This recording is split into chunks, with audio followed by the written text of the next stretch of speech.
Video lecture 14, madrigals and secular song. I'm going to try and really compress this stuff. I'm sorry that these videos tend to be on the longer side. There's just so much stuff and I'm skipping over so much stuff. It's incredible. So let's take a run at secular song in the Renaissance from the beginning of the period straight to the end. I'm going to start around the 1400s and I'm going to get all the way to 16 something to give you an overview of what you might expect in secular song. It's so general. There is so much more detail that could be had. This would be a great field for paper topic. First, we start in Italy, where a motet-like polyphonic genre takes hold as the popular secular vocal style for listeners, singers, and composers. Everybody loves it. And that is the Italian madrigal, the madrigal.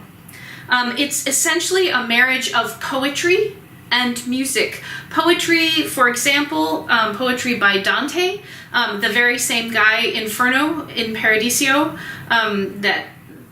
that poet, and the poet Petrarch, who was known for writing sonnets, sort of set the form or codified the way a sonnet should be written with its meter and its rhyme scheme and the number, well, meter is the number of syllables.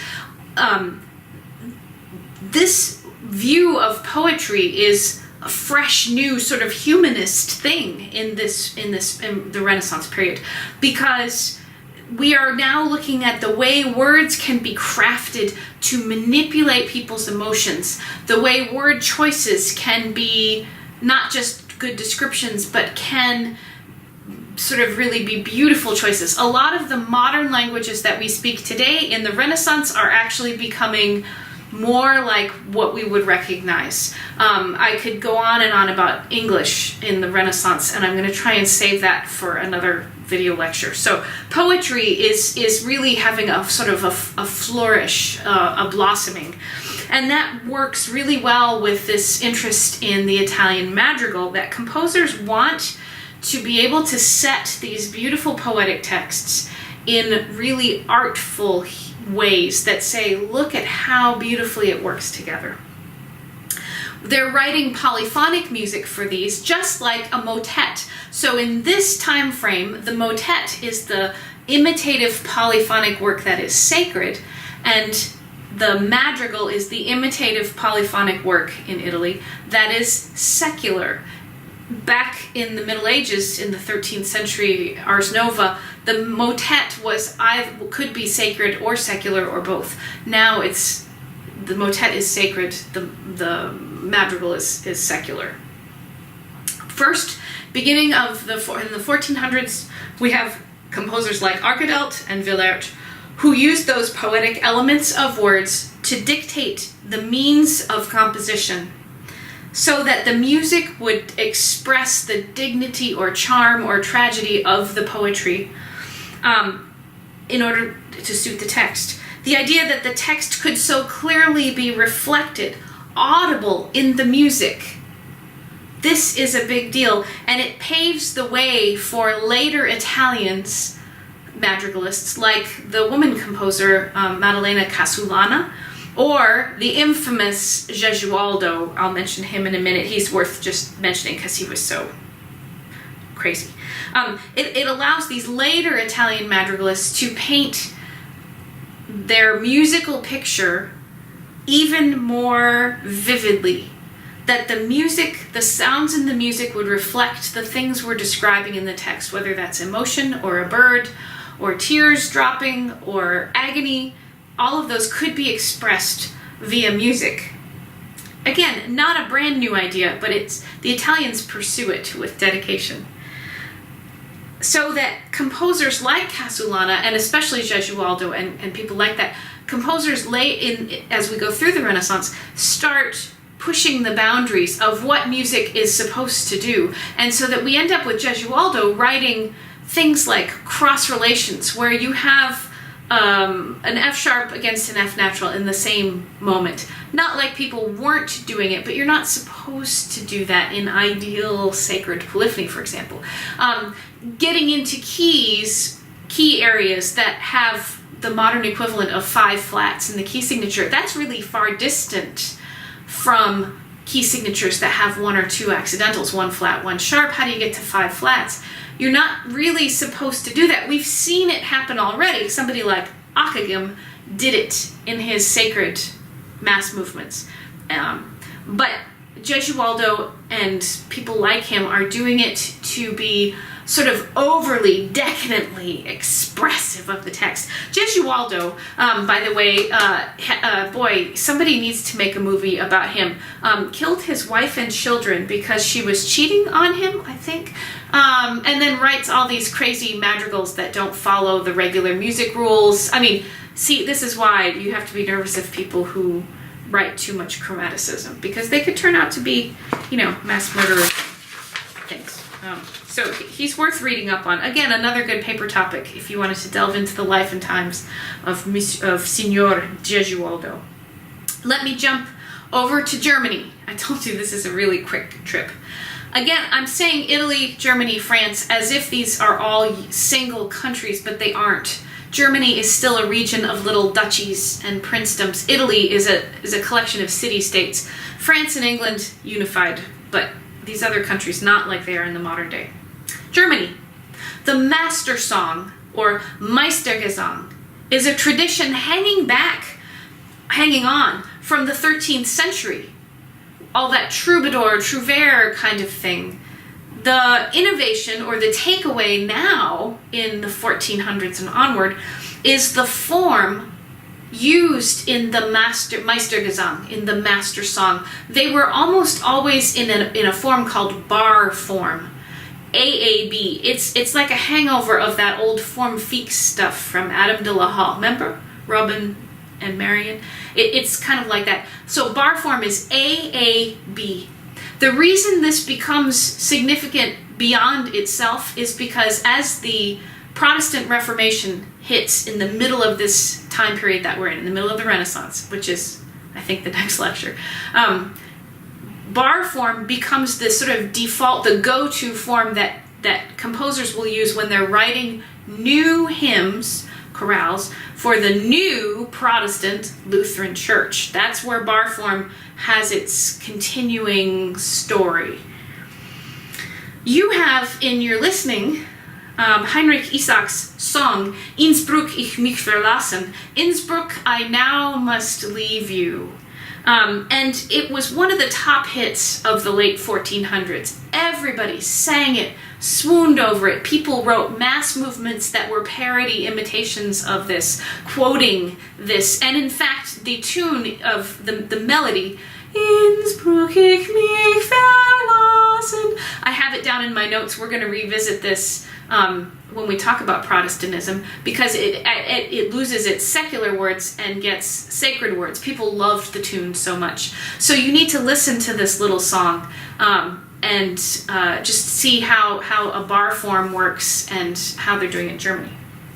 France. In France, the chansonniers, the composers writing songs, fell in love with the same things, really, that the Italians did.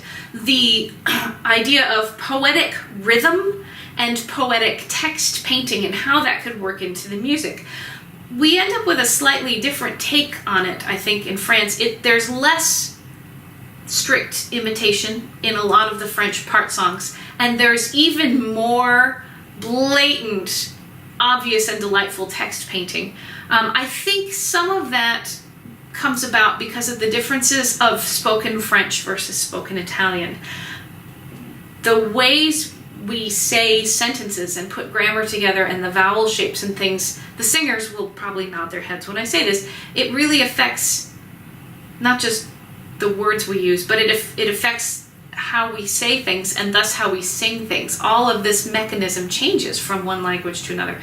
So it makes total sense to me that, well, the French songs sound different than the Italian songs because you're singing French, not Italian. Let me mention a couple composers here that I think you will get a lot out of when you do the listening. The first is Claude de Sermazy. Let me hastily turn in my book. Or not. hastily turned in my book, to his song, his chanson, Tant que vivre. It's a nice short song. It's strophic. It's homophonic, so much for imitation. So we have largely homophonic, syllabic text setting. It's very cadency and chordy. It feels definitely like I can put the Roman numerals in this. More so than, say, the third generation motets of Josquin and the guys we looked at in the last lecture. So this lovely song, Tant que vivre, is, I'll tell you what, I'll make you a handout that has the text translation to go with the score that I'm going to give you. But again, the thing to notice is that is this very chordal, easy for everybody to sing structure.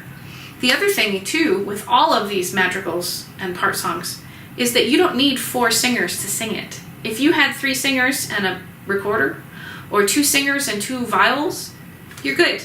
Not everybody has to be singing a texted part. We blend instruments freely here in this time period. We all get along. It's so nice.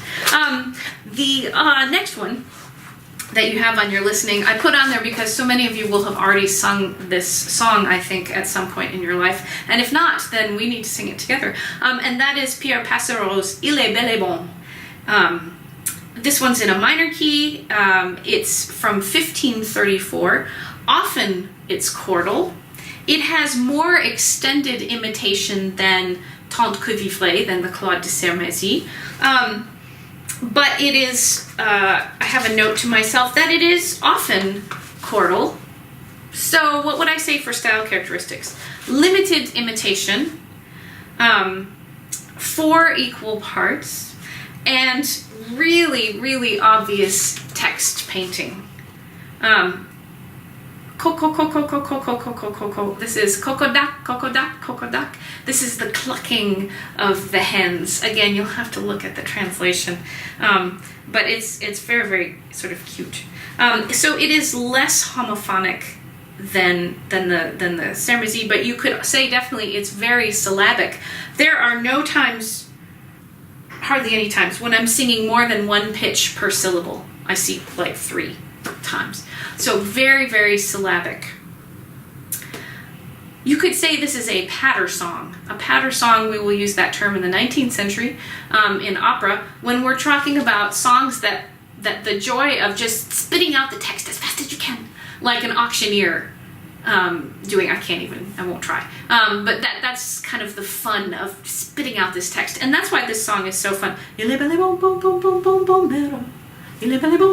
mean, lots of singers, generations of singers, have just loved to spit out that text. Along those lines, the final one that I'll throw at you as you're listening is also in the handout that I'm going to give you by Clément Jeannequin. Jeannequin was famous for writing some war madrigals where the madrigal would reflect the sounds of battle. And so you'd hear the clashing and the charging of horns and very noisy. But I picked this one because I thought, why not? It's called Les Cris de Paris, the cries of Paris. And he says, do you want to hear the cries of Paris? And then the whole rest of the madrigal is different people selling stuff. Like you would walk through a farmer's market, and instead of people just standing there, they're yelling out, get your fresh oyster, like a baseball, get your hot dogs here, get your hot dogs here, fresh bread, come and buy my oranges, come and buy my oranges. And so he takes those apparently heard motives. Did he make them up, or did he really hear them in the market? I don't know. But he sort of weaves them together into this sort of soundscape of walking through a Parisian market. So it's pretty cool. It's a novelty piece. What could I say? It has limited imitation, just like the Passereau. It is frequently homophonic. It is syllabic and a patter song. Getting out the text as quickly as possible is part of the fun. So there you go. That's France. See, I'm doing so well. I'm trying to get through this fast. We did France. Now we must go to England. I'm going to go right past Henry VIII. And right to the end of the Renaissance period, see, I'm saying it the English way now, the Renaissance period, to the great Tudor queen, Elizabeth I. Let me grab my book. I'm going to read to you a little bit more from Atlas's text because it's so good. So, Elizabeth I, daughter of Henry VIII and Anne Boleyn, his second of his 6 wives, was born in 1533. Upon succeeding her half-sister Mary to the throne in 1558, she restored Protestantism as the official state religion. Henry VIII, as I will tell you in another video, Henry VIII breaks away from the Catholic Church and starts Anglican Protestantism, his own religion. His daughter Mary was shocked by this, said no way. When she was the older sister, when she became queen, she said, nope, we're back to Catholic. Don't do any of that. Elizabeth takes over from Mary, beheads, has her sister eventually beheaded. This summer when I was in England, I visited Coventry, and I went into a building where Mary was kept prisoner for some years before she was executed. I don't know why I'm excited about that. That's kind of creepy. But it was history, and I was there. Okay. So Elizabeth was not fanatical in the same way that Mary had been, nor was she dogmatic, and she sort of allowed Catholics to reconcile their religion privately, as long as Anglican faith was the sort of state religion. Under Elizabeth, and especially after the defeat of the Spanish Armada, the great sailing ships of Spain, England enjoyed a self-confidence it had hardly known before. And that's largely due to Elizabeth. You should read, if we had time, I would read it to you, but we don't. You should read Elizabeth's the speech to her troops heading out to defeat the Spanish Armada. It is one of the most stirring addresses as by a commander-in-chief. I mean, it's like Lord of the Rings, pick up your sword and go, it's great. So look that up. Again, another good paper topic. So this feeling of confidence that England enjoyed politically spilled over into the arts, and English drama and lyric poetry reached new heights. It was, after all, the age of Shakespeare, Christopher Marlowe, and Edmund Spenser, 3 significant playwrights, the last of whom, Spenser, described Elizabeth as, quote, a mirror of grace and majesty divine in his play of 1590, The Faerie Queene. By the way, this is the same time period when the King James Bible, well, King James is the next ruler after Elizabeth, but this is the time when the King James English translation of the Bible will take hold very shortly because of the flowering of the love of English. English as a language has taken on Anglo-Saxon and Latin and Norman French and turned into its own wonderfully rich language that we speak today. And it's in this period that we see this flowering of all of these things. I mean, geez, just Shakespeare alone, how many words did he invent in his plays? Another class that you could take with me and I would tell you, many.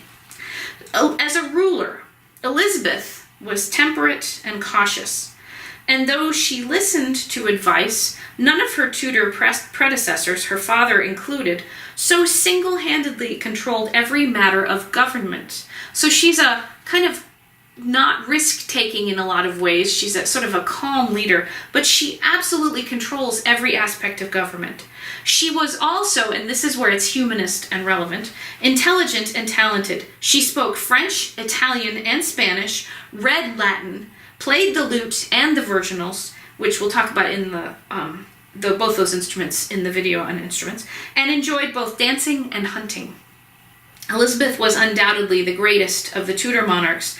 She was also the last of that Tudor family line. She died unwed without an heir in 1603, and that's when the throne passes to King James VI of Scotland, who becomes James I of England. London at this time, 1599, the German traveler Thomas Platter writes, London is not in England, but England is in London. The city of London had it all. That was like, you don't need to go anywhere else. I didn't actually go to London on my last trip to England. I went everywhere else but London. But in 1599, I would have only gone to London.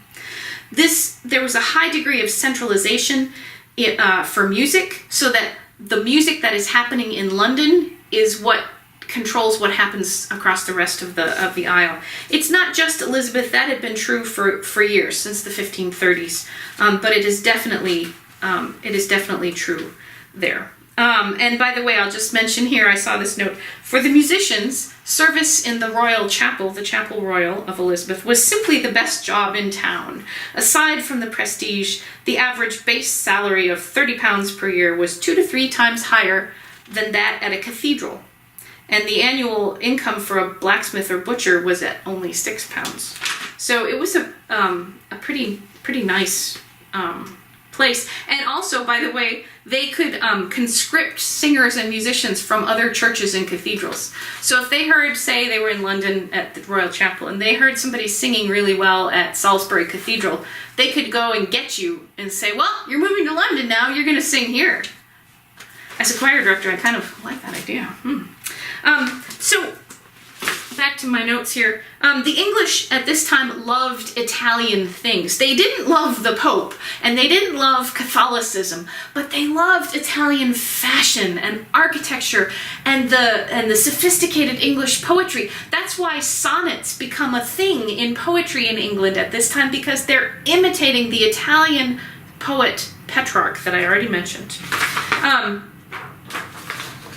Thus, the madrigal, the Italian madrigal, becomes fashionable in England at this time, hugely popular. There are 2 important collections of madrigals that you need to write down in your notebooks so that I feel that I've done my job as a disseminator of music history. The first is flashing across the screen right now, the Musica Transalpina of 1588. Transalpina means music from across the Alps. It's a collection of all the great Italian madrigalists, even somebody like Ferrabosco, who is an Italian madrigal composer and performer, now living in London in Elizabeth's court, writing music, and people are like, yes, oh, Signor Ferrabosco, show us the way to do it. Well, you've got a printed collection now that you can do that. The second collection is called The Triumphs of Oriana from 1601. It's compiled by my soulmate, well, if only, Thomas Morley. I know I'm already kind of soulmates with Josquin de Prez, but, you know, if that didn't work out, Thomas Morley would be the next guy I'd call. Thomas Morley, by the way, also wrote a theory text called The Plain and Easy Introduction to Practical Music, which title I sort of borrowed for some of my theory work. The Triumphs of Oriana is this collection that Thomas Morley publishes, and it is full of English madrigals by all of his contemporaries. Wilkes, Wilby, himself. He puts in all of the great madrigal composers into this collection. So the madrigals of England, I like listening to them because I can understand the language right away. So I tend to really dig, plus I just like Elizabethan Tudor stuff. So I dig these. So we have serious madrigals, like the famous one by Thomas Wilkes, called As Vesta Was from Latmos Hill. How could I not put this one on your listening?